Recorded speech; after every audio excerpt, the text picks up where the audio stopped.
And at some point, I mean, this comes back to the thesis of my book. Yes, I'm going to push my stuff. Good people break bad laws. The thesis of that book is the government keeps increasing its power until the people say no. Yeah. The limit of the government's power is defined by the limit of the people's obedience. It's the point when we go, nah, we're done. Yeah. You've had your day. Now we're saying no. Isn't it interesting though? Because I'm going to bring up a topic that you and I sort of were avoiding, but I think it's too big a story for us not to cover it now. Sure. But it's the things that you think would get people up in arms, right? Like, the forcing of vaccines or, locking us in our homes. Like everyone seemed to cop that.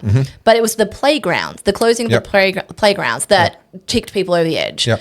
Now it's going to be you can't access your favourite campground that you've been going to like for generations. Caravanning and forward driving. That's like that's an Yep. Australian pastime. Yep. And I'm like, okay, well, do you know what? If that's what needs to be, great. Then good, yeah. But I find it really interesting. That's what it is. And so this is kind of segueing into the story. And I want to be careful with this story because it's just so disgusting. But I'm going to talk about the pedophile that was uncovered in the Melbourne childcare centres. Yep. And this story is like, are you familiar with this? You obviously. I've avoided the details. This is one of those stories that I look at and go, it's already being thoroughly covered. There's not a lot of value that I can bring. I would disagree with that because what this is, I've got a story here. This is obviously talking about Jacinta. This just shows what happens when you take your hand off the wheel. So basically, for those who don't know, to work in childcare, it's really easy. You just need a working with children's check. And that is basically just getting rubber stamped. So I have worked with charities where everyone has to have those. And literally around the office, and I was in the head office of this is a major charity. If I mentioned it, every single person listening or watching would have heard of it before. In the office, they referred to it as a haven't been caught yet. Yeah. That's literally what they call it. It's not a working with children's check. It's a haven't been caught yet. Yeah. And they don't run any checks. It's just literally like, hey, here's your paperwork. Great. Yeah. Have you been convicted of anything yet? That's literally all it checks for. Yeah. And so, and this frustrates me. So this heading, this is from The Guardian. Health Department regrets the language, man. I'm big on language, but regrets family affected by accused Melbourne childcare pedophile having to test children for STI twice. So what they're talking about is basically like a paperwork stuff up. Yeah. There was trouble with collating because this guy worked at like 20 clinics. Yeah. The list wasn't updated and then people didn't know and they had to go back. And so the whole thing, because it's been run by the state, has been mismanaged. Yeah. And further into the story, Jacinta Allen has has hired a Labor person to come in and lead the the commission that's going to look into it. Yeah. And then she's accused the Liberal Party of politicising the issue. So Brad Batten's come out saying, we're disappointed the government has appointed this Labor ally to review, describing it as an insider-led process designed to protect the government. But again, so now we've just got to and fro between the two political parties going, it's your fault, it's your fault. I'm sorry, can we just get back to the crux of the story? And I'm really sorry for all of you who are parents. I understand how grave this discussion is. This is a man who is 27, who is on 70 charges of child abuse. And I don't know if you know this, and it's so disgusting. I don't like saying it, but he put his ejaculation fluid into food and fed it to kids. He has got like children as young as 5 months. I don't even know. That's as much as I can stomach. This was allowed, and there were complaints. There is a paper trail of people going, I'm not sure about this guy. Yep. There was a story I read about a woman where this Joshua guy was coming after, like basically saying, I want to babysit your kids. Yeah. And she thought that was a red flag. And so people had made complaints, and it just goes unchecked. And this is, I think, the much bigger story. Is the fact that and there are things that I'm aware of that aren't public, and I probably shouldn't and I can't say on this one.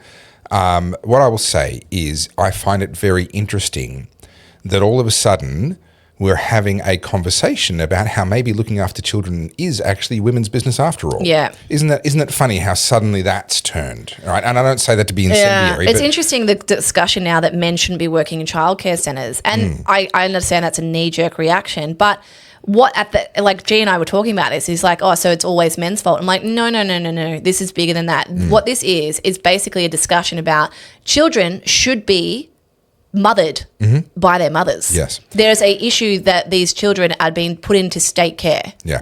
So the number one person most likely to kill a child is actually their own mother, followed by a stepdad. or like a male adult living in the home who isn't their biological father. Yeah. What I find really interesting, and I'm not seeing a lot of discussion about this, is if you look at the US statistics, where we have statistics, we have the data. I don't know if I can find it in Australia, and Australia being smaller, it might not be enough data to really draw any conclusions from. Men are enormously more likely to be in prison for child abuse than what women are, for sexual child abuse than what women are. It's not even close. It's a factor of 100 times or more likely to be convicted of sexual child abuse than what women are. Transgender women, so people born as men who then call themselves women later in life, are 5 times more likely again than men. So the single most likely variable in someone being a sexual child abuser, based on who is in prison for it in the US right now, and again, I'm very carefully not saying anything about the Australian situation, but people can infer whatever they want to. The single most significant variable is whether that person was born as a male and now considers themselves to be a female. Yeah. I've been thinking about this. I don't have kids, obviously, but man, I want heads to roll. I just, like, was it 1,200 kids had to go and have an STI check for chlamydia and gonorrhea? Yeah, because he was putting it in their food. I just, I actually don't answer the question. I was going to say, like, didn't he do other things? I don't want to know. Yes, but the reason why it's just everyone, we just have to test everyone is. So not only that, there's another one that's been uncovered that has links to this person, didn't work in childcare, but was known to this Joshua Brown. And then a third one who apparently is a public figure or known to the public, can't be identified. Right. So they're a business person. Right. So a third person in relation to this kind of story. Which I'm sorry to be the bad guy. There is a place for that when it is still in the stage of only being an accusation. Yeah. Once they're convicted, I would fully expect them to be crucified publicly. Yeah. But yes, while it is... Well, no, there's this discussion about how, like, you know, when you're up in levels of power allow you to get away with things, not be named. Yeah, well, I have a big issue with people who get convicted and then not named. It gets sealed. I have a big issue with that. Yeah. But the reality is and this is, I mean, we've talked about the other side of this before, where a man gets accused of, 20 years ago, you inappropriately touched me at a club one time when we were both drunk. And all of a sudden they get dragged through the mud and their reputation gets destroyed for something that may or may not have even happened. Well, this Joshua Brown one, the only reason the case was available to the public is because the children had to go get STI checks. Yeah. Yeah, otherwise we wouldn't know his name. Otherwise we wouldn't know his name, and we probably wouldn't even know about the story. Yeah, and the whole thing would have been prosecuted, probably sealed. Yeah. He might have gone to prison for it, but we would never have found out. And what's crazy is he's obviously going to be in segregation the rest of his life because he'll get murdered in prison. He'll get murdered in prison. And, you know, there are people saying, hey, we should bring back the death penalty. I've got serious reservations about the death penalty and how it gets applied, and we need you know what I feel about the death penalty? It's a get a jail free card. I'm sorry. Like, in a way, it lets I understand. them off. I know it's like 20 years and there's lots of appeals. I get the system. I've read Dead Man Walking. Great book. Great movie. But the thing with the death penalty is that's it. It's so finite. That's it. You're dead. Bye. See you later. Yeah. I think having someone in prison for the rest of their life, and I bring up Naya Bukle. I'm just a big fan.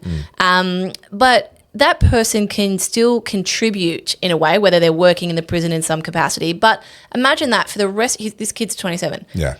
For the rest of your life, you will never see freedom. Yeah. That, to me, would be torture. Okay, Great. But which is the greater deterrent? Life in prison. Life in prison or execution? Because part of the role of punishing crime is to deter others. People. I think life in prison without parole, that's a pretty big deterrent. The death penalty, so this is the thing. The death penalty rarely gets applied. Rarely. Yeah. Like, for example, However, we know for a fact that there are cases where it has been misapplied. Yes, of course, that too. But the recent case in America, the Kamala Anthony, did I get that wrong? The black kid who stabbed the track star. Oh, you're right. Okay, we talked about that. So the reason he didn't get the death penalty is because he pleaded guilty. No, sorry, there was some, like, They took it off the table for some reason. They'll often take it off the table in plea deals, which I have an issue with that anyway. But yes, it's often used as a bargaining chip. Yeah, it's always over your head, but it can be waived and it can be used in plea deals and things like that. So this is the thing. I don't know. I'm probably not the right person to debate this, but my sentiment is no, fuck these people. Let them rot in prison. That's how I feel. And I can understand that. I have some concerns. I mean, there are people that were convicted, executed, and then once DNA technology became available, we discovered they weren't at all the criminal. There are other people that we've used DNA to convict, and then we've discovered that the DNA was contaminated. And there's a whole program now in the US where forensic scientists are going back. It's called the Innocence Project, I think it is, if you want to look it up. And they're going back and actually essentially re-evaluating the evidence based on which people are doing life in prison or based on which people are on the on death row. And they're finding a disturbing number of cases. Where people have been wrongly particularly imprisoned. Historical cases where things were unknown. I just watched the Zodiac on the weekend, which is about the Zodiac killer, and they weren't able to pin him because there just wasn't enough proof, but it's pretty much likely that he was him. Yeah, but this is why we have innocent until proven guilty. It is less bad to have a system that occasionally lets monsters get away with crimes than to have a system that occasionally puts innocent people into prison or gets them executed. But that's why I would argue that I'm not. I understand why people want the death penalty, but I just feel like it's a get out of jail free. Well, something like this, the case that we're talking about here, you would assume there would be a pretty overwhelming amount of evidence. And I've thought about this as a libertarian. Where do I stand on the death penalty? Is there a context for it? And I think that for me, there would almost have to be another level of guilty. There's guilty beyond reasonable doubt, which a jury can find them, guilty beyond reasonable doubt. And then there is kind of another level, guilty beyond unreasonable doubt. Yeah. I mean, this is, and heinous crimes where it would almost be the jury that has to come forward and say, okay, judge, we as the jury have determined that the death penalty should be on the table in this case. And then it's up to the judge to decide what the punishment in the end will actually be. But I wouldn't want it to be just a case of guilty beyond reasonable doubt, therefore the death penalty is on the table. Well, we know that if he had a bit more money, he'd be able to walk away free, just a bit like Epstein, because there was no client list. Well, this is the problem. He did it privately rather than, if you're going to be a child abuser, you need to do it in the public sector. Well, yeah, where you get protected. 100%. You need to just have some politicians and some moguls on your side, and you get away. Just make sure you do it with them, and then it's all good. Hey guys, thanks for watching another short clip from The Oddcast. If you want to watch the full video, it's over on YouTube at The Oddcast HQ, and you can see more from me and Topher over there. Don't forget to like, subscribe, and keep up with us in the comments.